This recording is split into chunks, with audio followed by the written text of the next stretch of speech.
वर्ग के पूरा होने के बाद अब कभी भी प्रदेश अध्यक्ष के नाम का ऐलान हो सकता है।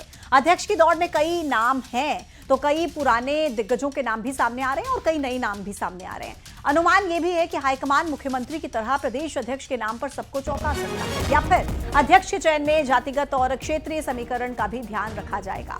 15 फरवरी 2020 को वीडी शर्मा को प्रदेश बीजेपी की कमान सौंपी गई थी।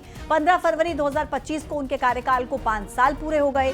बीजेपी के राष्ट्रीय अध्यक्ष जेपी नड्डा का कार्यकाल बढ़ाए जाने के बाद वीडी शर्मा का कार्यकाल भी बढ़ाया गया था। अब वीडी शर्मा की जगह पर नए प्रदेश अध्यक्ष की दौड़ में कई दिग्गज नेता भी सामने हैं, जिनको लेकर कयास लगाए जा रहे हैं कि कुछ पुराने नाम भी इस लिस्ट में शामिल हो सकते हैं और कुछ नए चेहरे भी जिनको आगे किया जा सकता है।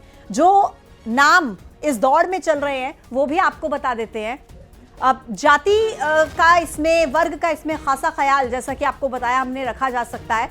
तो ऐसे में ब्राह्मण वर्ग से डॉक्टर नरोत्तम मिश्रा, आलोक शर्मा और अर्चना चिटनिस के नाम हैं। तो वहीं क्षत्रिय वर्ग से अरविंद भदौरिया, ब्रिजेंद्र प्रताप सिंह और सीमा सिंह जादौन के नाम शामिल हैं। वैश्य वर्ग की अगर बात करें तो हेमंत खंडेलवाल और सुधीर गुप्ता के नाम है।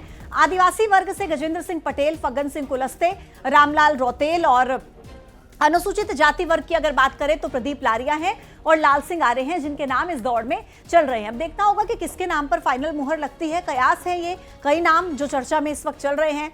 जातिगत फैक्टर को खासा ख्याल इसमें रखा जा सकता है, ऐसा बताया जा रहा है। तो आगे बढ़ते हुए आपको बता दें कि बीजेपी प्रदेश अध्यक्ष के चयन को लेकर कांग्रेस ने बीजेपी पर हमला बोला है। कहा है कि पिछले 1.5 साल से लगातार सुन रहे हैं कि प्रदेश अध्यक्ष का जल्द ऐलान होगा, लेकिन अब तक हो नहीं पा रहा। इसके पीछे का कारण बीजेपी में आपसी गुटबाजी है। तो कांग्रेस के आरोपों पर बीजेपी ने पलटवार करते हुए कहा है कि जिस पार्टी में परिवारवाद और पट्टावाद चलता हो वो हमारी पार्टी पर सवाल उठा रहे हैं। प्रदेश अध्यक्ष की नियुक्ति कहां से कर लेगी भारतीय जनता पार्टी? गुटबाजी के दलदल में धसी हुई ये पार्टी कभी प्रदेश अध्यक्ष नहीं बना सकती। दिल्ली से एक पर्ची आएगी और उसके माध्यम से भारतीय जनता पार्टी का प्रदेश अध्यक्ष नियुक्त होगा। कांग्रेस की बात की जाए, कांग्रेस में आपने देखा, चाहे ब्लॉक अध्यक्ष हो, चाहे जिला अध्यक्ष हो और चाहे राष्ट्रीय अध्यक्ष हो, सारे के सारे निर्णय चुनाव के माध्यम से हुए थे।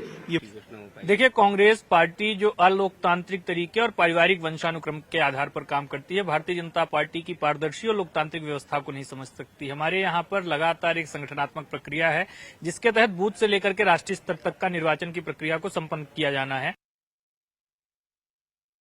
क्या भोपाल से हमारे साथ कनेक्ट हो गए हैं, डिटेल्स उनसे लेंगे। शैलेंद्र, कई नाम हैं जो प्रदेश अध्यक्ष की दौड़ में आगे चल रहे हैं, लेकिन क्या हम कुछ ऐसे 2 या 3-4 नाम बता सकते हैं ताकि कंफ्यूजन थोड़ी कम हो और लोग समझ पाएं कि कौन से नाम सबसे ज्यादा चर्चा में हैं?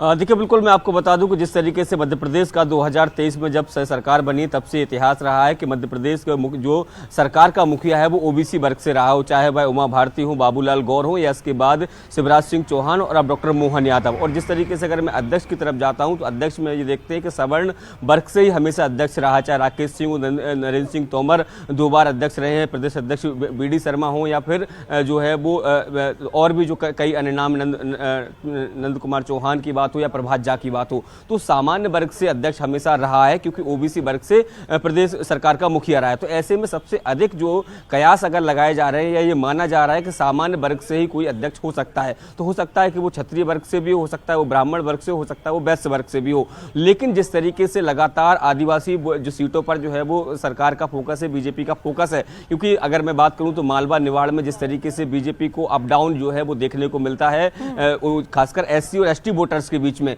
तो ऐसे में ये भी माना जा रहा है कि इस बार जो है वो एक एससी चेहरे को भी, एसटी चेहरे को या एससी चेहरे को भी प्रदेश संगठन की कमान सौंपी जा सकती है। तो ऐसे में जिस तरीके से लगातार बीजेपी पिछले 2-3 साल से जिस तरीके से अपने फैसलों से चौंका रही है, ऐसे में बहुत ज्यादा ये कंफर्म कह पाना कि आखिर संगठन का नया मुखिया कौन होगा, समझ में आ रहा है कि पूरी कैलकुलेशन के साथ ही प्रदेश अध्यक्ष के नाम पर फाइनल मुहर लगेगी। फिलहाल आपका धन्यवाद।